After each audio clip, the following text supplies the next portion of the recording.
ਅਗਲੀ ਖਬਰ ਯੂਕਰੇਨ ਤੇ ਰਸ਼ੀਆ ਵਾਰ ਦੀ ਆ। ਰਸ਼ੀਆ ਵਾਲੇ ਕਹਿੰਦੇ ਆ ਵੀ ਯੂਕਰੇਨ ਜੋ ਮੁਲਕ ਆ ਇੱਕ ਬਹੁਤ ਵੱਡਾ ਆਪਰੇਸ਼ਨ ਕਰਨ ਜਾ ਰਿਹਾ ਸੀ ਰਸ਼ੀਆ ਦੇ ਅਗੇਂਸਟ ਤੇ ਅਸੀਂ ਉਸ ਨੂੰ ਰੋਕ ਦਿੱਤਾ ਹੈਗਾ। ਕਹਿੰਦੇ ਵੀ ਕਾਫੀ ਵੱਡਾ ਕੌਨਵਾਏ ਉਹਨਾਂ ਦੇ ਟੈਂਕਾਂ ਦਾ ਜਾ ਰਿਹਾ ਸੀ ਰਸ਼ੀਆ ਵੱਲ ਤੇ ਜਿਸ ਦੇ ਉੱਤੇ ਉਹਨਾਂ ਨੇ ਮਿਜ਼ਾਈਲ ਮਾਰ ਕੇ ਉਹਨਾਂ ਦੇ ਸਾਰੇ ਜੋ ਟੈਂਕ ਆ ਉਹ ਤਬਾਹ ਕਰ ਦਿੱਤੇ ਆ। ਪਰ ਯੂਕਰੇਨ ਦੀ ਮਿਲਟਰੀ ਇਹ ਕਹਿ ਰਹੀ ਆ ਵੀ ਅਸੀਂ ਤਾਂ ਆਪਣੀ ਹੀ ਜੋ ਸ਼ਹਿਰ ਆ ਬੈਖਮੁਟ ਉਸ ਨੂੰ ਆਜ਼ਾਦ ਕਰਾਉਣ ਜਾ ਰਹੇ ਸੀ, ਕਿਉਂਕਿ ਉਹਦਾ ਕਾਫੀ ਹਿੱਸਾ ਰਸ਼ੀਅਨ ਫੋਰਸਿਸ ਨੇ ਆਪਣੇ ਕੰਟਰੋਲ ਦੇ ਵਿੱਚ ਲਿਆ ਹੋਇਆ ਹੈਗਾ।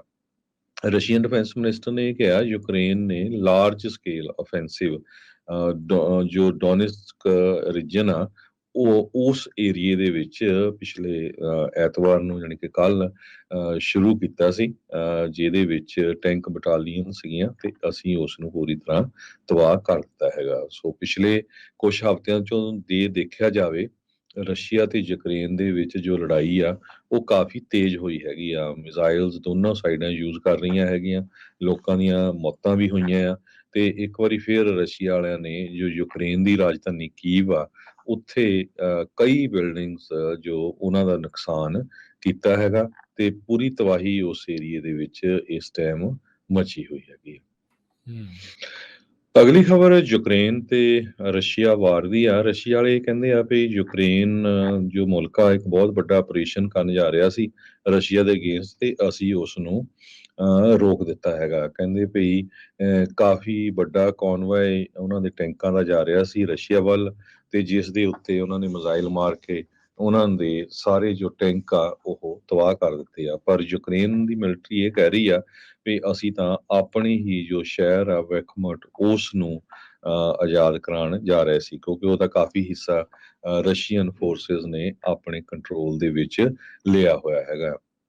ਰਸ਼ੀਅਨ ਡਿਫੈਂਸ ਮਿਨਿਸਟਰ ਨੇ ਇਹ ਕਿਹਾ ਯੂਕਰੇਨ ਨੇ ਲਾਰਜ ਸਕੇਲ ਅਫੈਂਸਿਵ ਜੋ ਡੋਨਿਸਕ ਰੀਜਨ ਆ ਉਹ ਉਸ ਏਰੀਏ ਦੇ ਵਿੱਚ ਪਿਛਲੇ ਐਤਵਾਰ ਨੂੰ ਯਾਨੀ ਕਿ ਕੱਲ ਸ਼ੁਰੂ ਕੀਤਾ ਸੀ, ਜਿਹਦੇ ਵਿੱਚ ਟੈਂਕ ਬਟਾਲੀਅਨ ਸੀਗੀਆਂ ਤੇ ਅਸੀਂ ਉਸ ਨੂੰ ਪੂਰੀ ਤਰ੍ਹਾਂ ਤਬਾਹ ਕਰ ਦਿੱਤਾ ਹੈਗਾ। ਸੋ ਪਿਛਲੇ ਕੁਝ ਹਫ਼ਤਿਆਂ ਚੋਂ ਦੇ ਦੇਖਿਆ ਜਾਵੇ ਰਸ਼ੀਆ ਤੇ ਯੂਕਰੇਨ ਦੇ ਵਿੱਚ ਜੋ ਲੜਾਈ ਆ ਉਹ ਕਾਫੀ ਤੇਜ਼ ਹੋਈ ਹੈਗੀ ਆ। ਮਿਜ਼ਾਈਲਸ ਦੋਨੋਂ ਸਾਈਡਾਂ ਯੂਜ਼ ਕਰ ਰਹੀਆਂ ਹੈਗੀਆਂ, ਲੋਕਾਂ ਦੀਆਂ ਮੌਤਾਂ ਵੀ ਹੋਈਆਂ ਆ ਤੇ ਇੱਕ ਵਾਰੀ ਫਿਰ ਰਸ਼ੀਆ ਵਾਲਿਆਂ ਨੇ ਜੋ ਯੂਕਰੇਨ ਦੀ ਰਾਜਧਾਨੀ ਕੀਵ ਆ ਉੱਥੇ ਕਈ ਬਿਲਡਿੰਗਸ ਜੋ ਉਹਨਾਂ ਦਾ ਨੁਕਸਾਨ ਕੀਤਾ ਹੈਗਾ ਤੇ ਪੂਰੀ ਤਬਾਹੀ ਉਸ ਏਰੀਏ ਦੇ ਵਿੱਚ ਇਸ ਟਾਈਮ ਮਚੀ ਹੋਈ ਹੈਗੀ।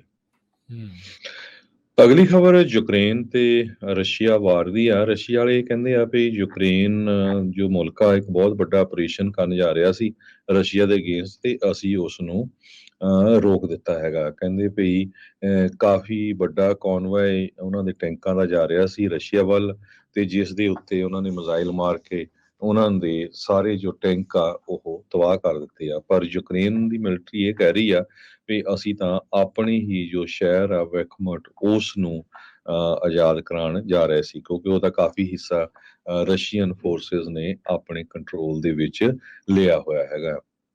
ਰਸ਼ੀਅਨ ਡਿਫੈਂਸ ਮਿਨਿਸਟਰ ਨੇ ਇਹ ਕਿਹਾ ਯੂਕਰੇਨ ਨੇ ਲਾਰਜ ਸਕੇਲ ਅਫੈਂਸਿਵ ਜੋ ਡੋਨਿਸਕ ਰੀਜਨ ਆ ਉਹ ਉਸ ਏਰੀਏ ਦੇ ਵਿੱਚ ਪਿਛਲੇ ਐਤਵਾਰ ਨੂੰ ਯਾਨੀ ਕਿ ਕੱਲ ਸ਼ੁਰੂ ਕੀਤਾ ਸੀ, ਜਿਹਦੇ ਵਿੱਚ ਟੈਂਕ ਬਟਾਲੀਅਨ ਸੀਗੀਆਂ ਤੇ ਅਸੀਂ ਉਸ ਨੂੰ ਪੂਰੀ ਤਰ੍ਹਾਂ ਤਬਾਹ ਕਰ ਦਿੱਤਾ ਹੈਗਾ। ਸੋ ਪਿਛਲੇ ਕੁਝ ਹਫ਼ਤਿਆਂ ਚੋਂ ਦੇ ਦੇਖਿਆ ਜਾਵੇ ਰਸ਼ੀਆ ਤੇ ਯੂਕਰੇਨ ਦੇ ਵਿੱਚ ਜੋ ਲੜਾਈ ਆ ਉਹ ਕਾਫੀ ਤੇਜ਼ ਹੋਈ ਹੈਗੀ ਆ। ਮਿਜ਼ਾਈਲਸ ਦੋਨੋਂ ਸਾਈਡਾਂ ਯੂਜ਼ ਕਰ ਰਹੀਆਂ ਹੈਗੀਆਂ, ਲੋਕਾਂ ਦੀਆਂ ਮੌਤਾਂ ਵੀ ਹੋਈਆਂ ਆ ਤੇ ਇੱਕ ਵਾਰੀ ਫਿਰ ਰਸ਼ੀਆ ਵਾਲਿਆਂ ਨੇ ਜੋ ਯੂਕਰੇਨ ਦੀ ਰਾਜਧਾਨੀ ਕੀਵ ਆ ਉੱਥੇ ਕਈ ਬਿਲਡਿੰਗਸ ਜੋ ਉਹਨਾਂ ਦਾ ਨੁਕਸਾਨ ਕੀਤਾ ਹੈਗਾ ਤੇ ਪੂਰੀ ਤਬਾਹੀ ਉਸ ਏਰੀਏ ਦੇ ਵਿੱਚ ਇਸ ਟਾਈਮ ਮਚੀ ਹੋਈ ਹੈਗੀ।